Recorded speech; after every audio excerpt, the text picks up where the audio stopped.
ಈಗ ಚುನಾವಣೆ ಹತ್ರ ಬರ್ತಾ ಇದೆ. ಈಗಾಗಲೇ 5 ವರ್ಷ ಮುಗಿದಿದೆ ಇಲ್ಲಿನ ಶಾಸಕಿ ರೂಪಾಲಿ ನಾಯ್ಕ ಅವರ ಅವಧಿ.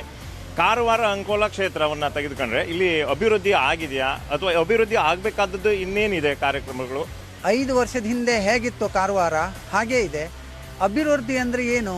ಹಣ ತಂದು ಇಲ್ಲಿ ಇದು ಮಾಡೋದಲ್ಲ. ತಾನು ಅಷ್ಟು ಸಾವಿರ ಕೋಟಿ ತಂದೆ, ಇಷ್ಟು ಸಾವಿರ ಹಿಂದಿನ ಶಾಸಕರು ಹಾಗೆ ಹೇಳಿದರು. 1800 ಕೋಟಿ ತಂದೇನೆ ಹೇಳಿ. ಆದರೆ ಅವ್ರದ್ದು ಏನಾಯಿತು? ಸೋಲಾಯಿತು.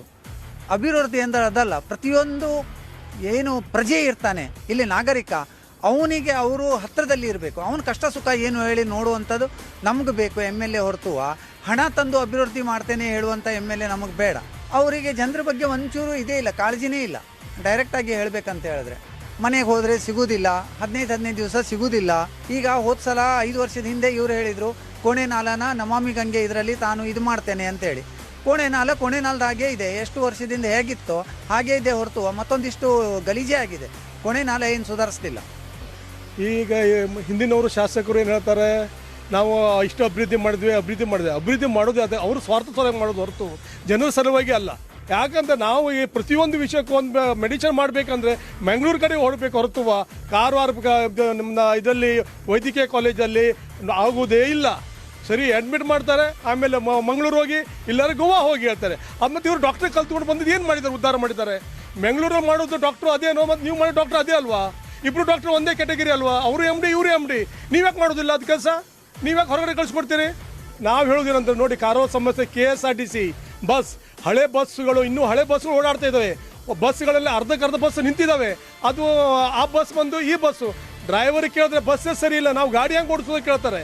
ಅದು ಒಂದು ಸಲ ಹೋಗಿ ನಾನು ಕೇಳ್ತೇನೆ, ಇವತ್ತಿಗೆ ಒಂದು ಹೋಗಿ MLA ಅವರು ಅದಕ್ಕೆ ಕೇಳಿದ್ದಾರೆ, KSRTC ಹೋಗಿ ಇವತ್ತು ನಿಮ್ಮ ಬಸ್ ಯಾಕೇನಾಗಿದೆ ಅಂತೇಳಿ ಅಲ್ಲಿ ತಂದು ಕುಡಿಸಿದ್ರೆ ಒಂದು ಲೇಡೀಸ್ ಒಂದು ಮ್ಯಾನೇಜರ್ನ ಕುಡಿಸಿದ್ದಾರೆ. ಅವಳಿಗೆ ಏನೂ ಬರೋದಿಲ್ಲ. ದಂಡ ಪಿಂಡ ತಂದು ಕುಡಿಸಿದ್ದಾರೆ ಒಂದು ಇದರಲ್ಲಿ KSRTCಯಲ್ಲಿ. ನೀವು ಹೋಗಿ ಕೇಳಿ, ನೀವು ಸಂಜೆ ಬಂದು ಇದು ಮಾಡಿ ಬಸ್ ಎಷ್ಟು ಫುಲ್ ಹೋಗ್ತದೆ ನೋಡಿ. ಒಂದು ಬಸ್ಸಲ್ಲಿ 2 ಬಸ್ಸನ್ನು ತುಂಬ್ಕೊಂಡು ಹೋಗ್ತಾರೆ, ಸಣ್ಣ ಬಸ್ಸಲ್ಲಿ. ಅವ್ರ ಪಾಪ ಹುಡುಗಿಯರು ಇರ್ತಾರೆ, ಪರಿಸ್ಥಿತಿ ಏನಾಗಿರಬೇಕು ಅದು ವಿಚಾರ ಮಾಡಬೇಕಲ್ಲ. ನೀನು ಒಂದು ಹೆಣ್ಣಲ್ವಾ? ಹೆಣ್ಣಾದ್ರು ನೋಡಲ್ಲ, ಬಸ್ ಸ್ಟ್ಯಾಂಡ್ ಬಂದು ನೋಡು, ಸಂಜೆ ಆದ ನೋಡು, ಜನ ಹೆಂಗೆ ಹತ್ತಬೇಕು, ಲೇಡೀಸ್ ಎಷ್ಟು ಜನ ಹತ್ತಾರೆ, ಲೇಡೀಸು ಆ ಗಂಡಸರ ಮೇಲೆ ಎಷ್ಟು ವೇದನೆ ತೊಗೊಳ್ತಾಳಂತ ಅದು ವಿಚಾರ ಮಾಡ್ರಲ್ಲ. ಅದನ್ನು ಬಿಟ್ಟು ನೀವು ಬರೀ ಅಲ್ಲಿ ಕೂತ್ಕೊಂಡು ನಿಲ್ಲಿಸ್ಬೇಕಾದವ್ರು ತಂದು ಇಟ್ಕೊಂಡು ನಿನ್ನ ಸ್ವಾರ್ಥವಾಗಿ ಮಾಡಿ ಅದ್ರ ಬಗ್ಗೆ ಅವ್ರು ನಾವು ದ್ವೇಷಿಸೋದಿಲ್ಲ. ಅದು ನೀವು ಪಿಳ್ಳಿಗಿಳಿದು ನೋಡಲ್ಲ ಏನಾಗಿದೆ ಅಂತೇಳಿ. ನಾವು ನಮ್ಮ ಪಕ್ಷವನ್ನು ನಾವು ಅಂತ ಹೇಳ್ತೇವೆ, ಪಕ್ಷದ ವತಿಯಿಂದ ಹೇಳೋದಿಲ್ಲ. ನಿಮ್ದು ಇದು ಹೌದು, ನೀವು ಹೊರಗಿಂದ ಹಣ ತಂದಿರಾ ಇದು ತಂದಿರಾ, ಹೌದು. ಅಭಿವೃದ್ಧಿ ಯಾರಿಗಾಗಿ? ನಿಮಗಾಗಿ, ಜನರಿಗಾಗಿ ಅಲ್ಲ.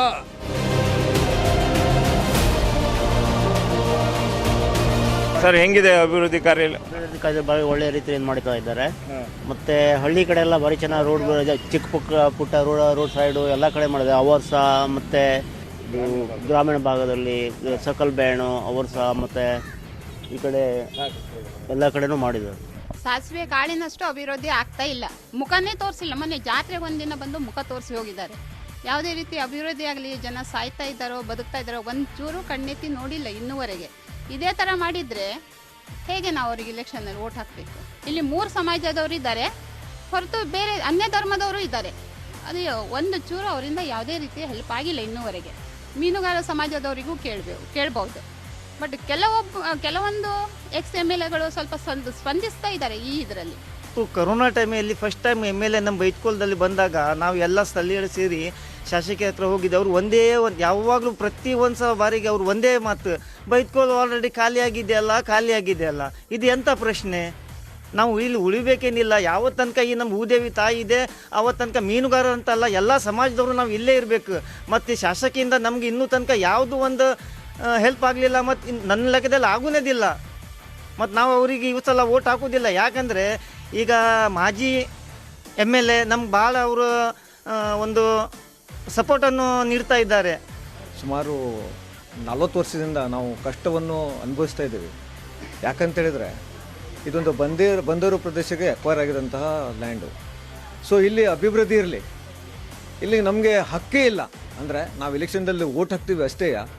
ಯಾವುದೇ ನಮ್ಮದು ವಿಧಾನಸಭೆ ಎಲೆಕ್ಷನ್ ಆಗಲಿ, ನಗರಸಭೆ ಎಲೆಕ್ಷನ್ ಆಗಲಿ, ಅಥವಾ ಯಾವುದೇ ಒಂದು ಎಲೆಕ್ಷನ್ ಆಗ್ತದೆ, ಅಭಿವೃದ್ಧಿ ಸ್ವಲ್ಪ ಮಟ್ಟಿಗೆ ಆಗ್ತದೆ, 1-2% ಹೇಳ್ಬೋದು.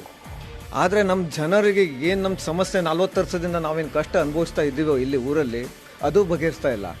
ನಾವು ಎಷ್ಟೋ ಸತಿ ಮನವಿ ಮಾಡಿದರು, ಎಲೆಕ್ಷನಲ್ಲಿ ನಿಮ್ಮ ಊರು ಉಳಿಸ್ಕೊಡ್ತೀವಿ, ನಿಮ್ಮ ಎಫ್.ಐ.ಆರ್ ಕ್ಯಾನ್ಸಲ್ ಮಾಡ್ತೀವಿ, ಡಿನೋಟಿಫಿಕೇಷನ್ ಮಾಡ್ತೀವಿ, ನಿಮಗೆಲ್ಲ ನಾವು ಡೆವಲಪ್ಮೆಂಟ್ ಮಾಡ್ತೀವಿ ಅಂತೇಳಿ ಭಾಳಷ್ಟು ಎಮ್ ಎಲ್ ಎದವರು, ಎಕ್ಸ್ ಎಮ್ ಎಲ್ ಎ ಇರಲಿ ಎಮ್ ಎಲ್ ಎ ಅವರು ನಮಗೆ ಅವರು ಆಶ್ವಾಸನೆ ಕೊಟ್ಟಿದ್ದರು.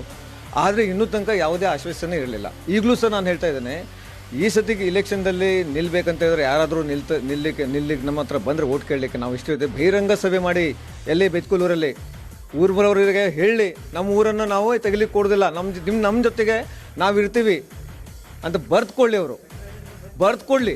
ಕಾರವಾರ ಬಗ್ಗೆ ಮಾತಾಡೋದಿದ್ದರೆ, ನಮ್ಮ ಕಾರವಾರನ್ನು ಒಂದು ಸ್ಮಾರ್ಟ್ ಸಿಟಿ ಅಂತೇಳಿ ಮಾಡ್ತಾರಂತೇಳಿ ಹೇಳಿದರು.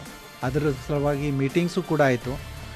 ಆದರೆ ಇನ್ನೂ ತನಕ ಅದ್ರ ಬಗ್ಗೆ ಏನೋ ಕಾರ್ಯ ಆಗಬೇಕಿತ್ತು, ಅದಿನ್ನೂ ಆಗಿಲ್ಲ. ನಮ್ಮ ದೊಡ್ಡ ಸಮಸ್ಯೆ ಕಾರವಾರ ಬಗ್ಗೆ ಅಂದರೆ ನಿರುದ್ಯೋಗಿ ಸಮಸ್ಯೆ. ಕಾರವಾರಕ್ಕೆ ಯಾವುದೇ ಒಂದು ಇಂಡಸ್ಟ್ರಿ ಇರಲಿ ಅಥವಾ ದೊಡ್ಡ ಬಿಸ್ನೆಸ್ ಹೌಸಸ್ ಯಾವುದೂ ಬರ್ತಾ ಇಲ್ಲ. ನಮಗೆ ಇಂಡಸ್ಟ್ರೀಸ್ ಬೇಕು. ಇಲ್ಲಿ ಸಾಫ್ಟ್ವೇರ್ ಪಾರ್ಕ್ ಆಗಲಿ ಅಥವಾ ಏನಾದರೂ ಸ್ಪೇರ್ ಪಾರ್ಟ್ಸನ್ನು ಇದು ಮಾಡೋದಾಗಲಿ, ಅದರಿಂದ NSRY ಅಂದರೆ ಸೀಬರ್ಡ್ ಸಲುವಾಗಿ ಏನೇನೋ ಶಿಪ್ ಸಲುವಾಗಿ ಏನೋ ಪಾರ್ಟ್ಸ್ ಬೇಕಾದರೆ ಅಂಥದ್ದು ಪೊಲ್ಯೂಷನ್ ಫ್ರೀ ಇಂಡಸ್ಟ್ರೀಸನ್ನು ಮಾಡಲಿಕ್ಕೆ ನಮ್ಮ ಸರ್ಕಾರ ಯಾವುದೂ ತಗೊಳ್ತಾ ಇಲ್ಲ. ಅಭಿವೃದ್ಧಿ ಬಂದಿರೋ ಅಭಿವೃದ್ಧಿ ಹೆಸರಲ್ಲಿ 1,000 ಕೋಟಿ ಬರ್ತದೆ ಇಲ್ಲಿ, ಅದರಲ್ಲಿ ನಮ್ಮ ಕಮಿಷನ್ ಎಷ್ಟು ಬರೋದು ಅದೇ ವಿಚಾರ ಮಾಡ್ತಾರೆ ಹೊರತು ಬಿಟ್ಟು ಇದನ್ನು ಅಭಿವೃದ್ಧಿ ಬಗ್ಗೆ ಅಥವಾ ಜನರ ಕುಂದು ಕೊರತೆ ಬಗ್ಗೆ ಯಾರೂ ಇಲ್ಲಿ ವಿಚಾರ ಮಾಡ್ತಾನೆ ಇಲ್ಲ.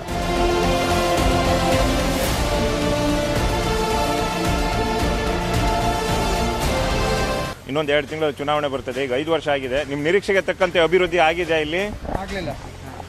ನಮ್ಮ ನಿರೀಕ್ಷೆ ಪ್ರಕಾರ ಏನೂ ಆಗಲಿಲ್ಲ. ಇಲ್ಲಿ ಯಾವ MLA ಬರಲಿ, ಯಾವ ಪಕ್ಷ ಬರಲಿ, ಯಾರೂ ಇಲ್ಲಿ ಬಂದವರು ಯಾರೂ ಒಳ್ಳೇದಾಗಲಿಲ್ಲ, ಒಳ್ಳೇದು ಮಾಡಿಕೊಡೋದಿಲ್ಲ. ಬಂದರೂ ಸಮೇತ ಒಳ್ಳೇದಾಗೋದಿಲ್ಲ. ಬೈಟ್ಕೂಲ್ ಮೀನುಗಾರಿಕಾ ಬಂದರಿಗೆ ಸಂಬಂಧಪಟ್ಟಂತೆ ಮೀನುಗಾರರಿಗೆ ಏನಾದರೂ ಸವಲತ್ತು ಸಿಕ್ಕಿದೆಯಾ ಇಲ್ಲಿ? ಸಿಗಲಿಲ್ಲ. ಯಾವ ಸವಲತ್ತು ಸಿಗಲಿಲ್ಲ.